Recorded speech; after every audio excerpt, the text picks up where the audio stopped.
Júlio, olha só quantas olhares são possíveis, né? Dr. Júlio bem fundamentou, eu compartilho com ele que a portaria do condomínio poderia, né, ter como hipótese para tratamento desses dados a proteção da vida do titular ou de terceiro, né, que seriam os condôminos. Ó, então, acho que é uma Uhum. hipótese bem interessante. E tem uma outra, né, que é uma hipótese coringa, e ela tem algumas dificuldades, que é o tal do interesse legítimo, né? Interesse legítimo em proteger o patrimônio, a integridade das pessoas, enfim. Então, daria aí para fazer uma casadinha, doutor Nador. Lembrando que você pode ter mais de uma hipótese de tratamento de dados, tá? Então, poderia ser proteção da vida do titular, mas o titular é uma pessoa jurídica, enfim, né? Então, nós estamos falando aí do terceiro, que seria os condôminos ou os visitantes, enfim, etc. E acho que daria para pensar um pouco aí nos interesses legítimos, né? E aqui eu acrescento mais uma pimenta no nosso bate-papo. Vamos imaginar, doutor Dador, uma portaria de acesso a um órgão público de segurança, né? Uma repartição pública, exemplo, Secretaria de Segurança Pública, enfim, ligado aí às Forças Armadas, etc. Então, estaria dispensado, né, até da Lei Geral de Proteção de Dados, quando nós estamos falando de segurança pública, defesa nacional e segurança do Estado. Então, depende quem é o controlador, depende essa questão que o meu xará Cláudio Milheiro trouxe, né, das portarias eletrônicas ou digitais. Então, aí acrescentaria também, né, doutor Júlio, analisar, verificar o contrato dessa empresa terceirizada, essas questões que o doutor Júlio já pontuou, né? Onde os dados estão armazenados, enfim, quem vai ter acesso, se a filmagem, etc, etc. Então, essa outra dica prática. Você tem que olhar os contratos dos operadores, né? No caso aí um operador, para verificar o nível de aderência a isso. Então, como nós comentamos, é uma questão complexa, tá? Imaginamos que nós vamos evoluir até os entendimentos disso, mas eu, como dica prática, pensaria sim nessa proteção da vida ou da incolumidade física do titular e terceiros. E como nós estamos falando aí em defesa do patrimônio, pensando no condomínio, acho que os legítimos interesses também estariam alicerçando uma base legal também interessante. Mas não vamos comentar, não teremos tempo, né?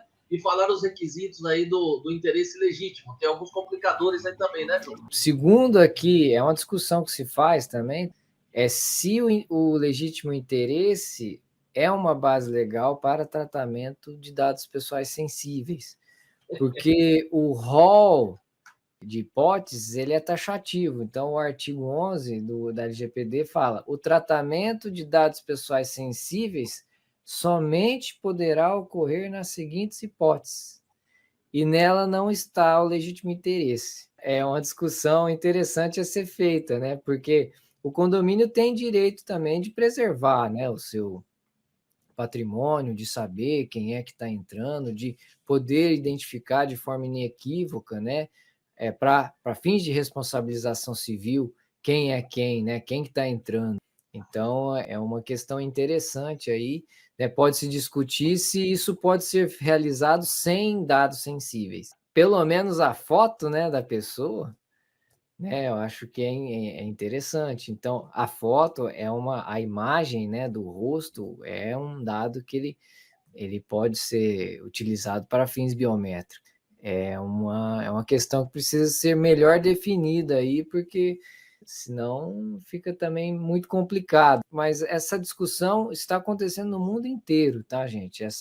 Lá na Europa é um pouco mais maduro essa discussão, mas ainda assim existem pontos que são polêmicos, né, que ainda vão se definindo aí ao longo do tempo, né? Mas obrigado, viu, Cláudio? Bem lembrado aí.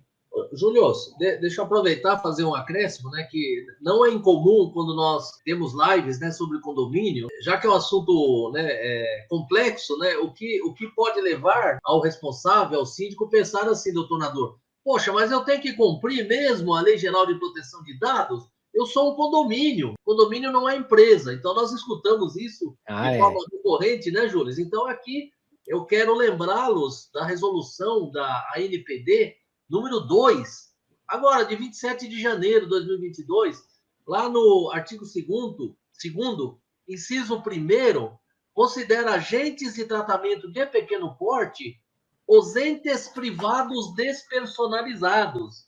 Então, amigos, aqui você tem a inclusão, né, dos fundos de investimento imobiliário, os condomínios edilícios, ó.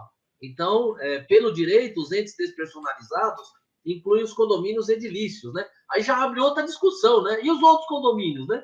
Enfim, então é algo que vai piorando, né, em relação a isso. Mas eu defendo que todos os condomínios têm que observar, porque ele trata dados de titulares. Então, acho que uma posição mais conservadora, mais cautelosa, pensando aí no tal do compliance, também essa resolução inclui os condomínios, tá? Embora alguns entendam que os despersonalizados seriam só os edilícios, mas acho que é uma postura assim um pouco arrojada, né? Afastar os outros condomínios. E aqui, Júlio, mais uma pimenta, né? Hoje eu tô meio... E aqui uma questão que nós não vamos ter muito tempo, mas só para lembrar, vamos imaginar, doutor Júlio, doutor Nadur e amigos internautas, aquele banco de dados biométricos criados, né? Você visita lá, doutor Nadur visitou o condomínio há 5 anos atrás, né? Capturaram lá a biometria dele.